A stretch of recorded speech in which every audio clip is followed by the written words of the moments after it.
Hello बच्चों, मेरा नाम रितु मिश्रा। आज मैं आपको हिंदी वंदन क्लास 8 चैप्टर 3 का नाम है नियाग्रा के मतवाले। तो बेटा इस चैप्टर में आपने कुछ रीड किया हुआ है, तो आइए हम आगे इसको रीड करते हैं।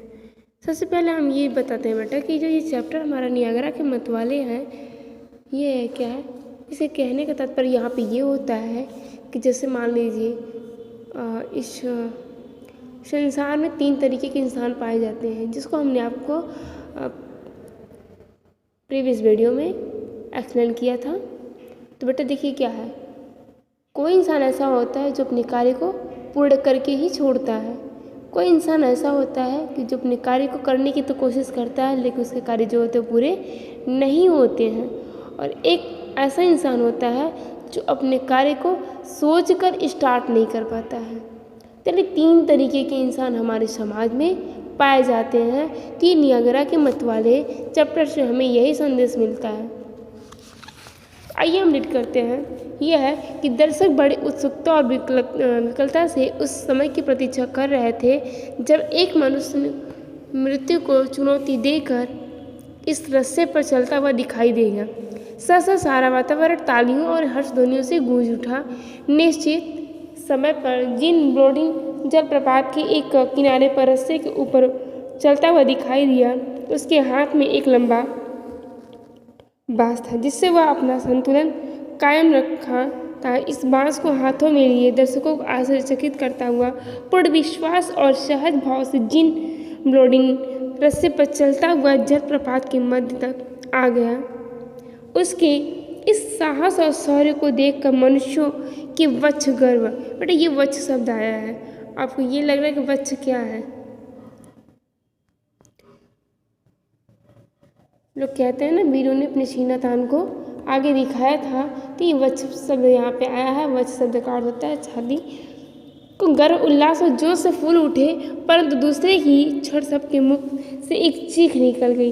भय और आशंका जैसे सारा वातावरण कांप उठा। जिन ब्रोडिंग रस्से पर अपना संतुलन कायम रखने के लिए बुरी तरह छटपटा रहा था, क्योंकि हवा के तेज झोंके के कारण रस्सा जोर जोर से हिलने लगा था। इस क्षण जिन ब्रोडिंग कितना असहाय दिखाई पड़ा था। लोगों की दृष्टि अब उस पर से हटकर जलप्रपात पर जम गई थी, जिसका प्रलयंकारी प्रभाव मृत्यु और विनाश का द्योतक बन गया था। बेटा ये जो जलप्रपात है,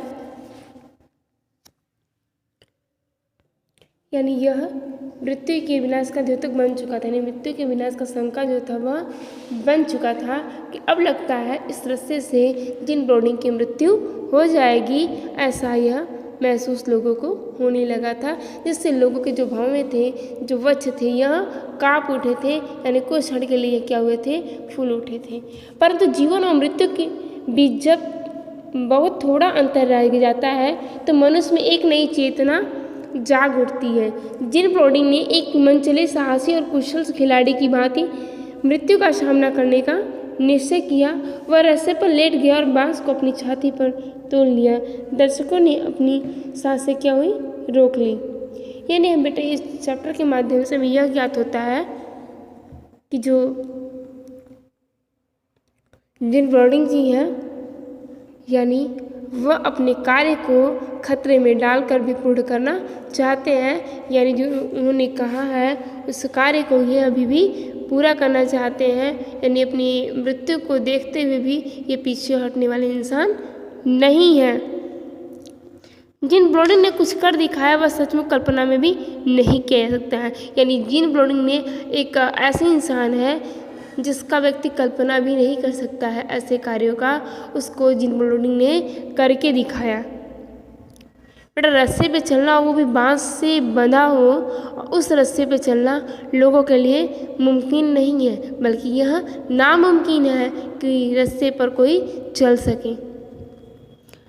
दूसरी बार उसने जलप्रपात के मध्य में रस्से पर कुर्सी और मेज टिकाई, और तीसरी चौथी पांचवी बार में उसने अपने पैरों से क्रमशः टोकरी बांध कर लकड़ी और बांध अंधकार सा झुका, यानी जो आंखों पर पट्टी बांधकर जलप्रपात पार किया।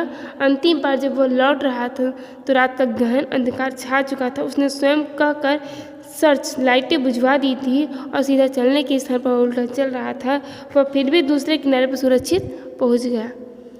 यानी ये ऐसे जिन ब्रोडिंग जी हैं जिन्होंने अपने कार्य को कठिनाइयों से, खतरों से भरे कार्य को इन्होंने पूरा कर दिखाया।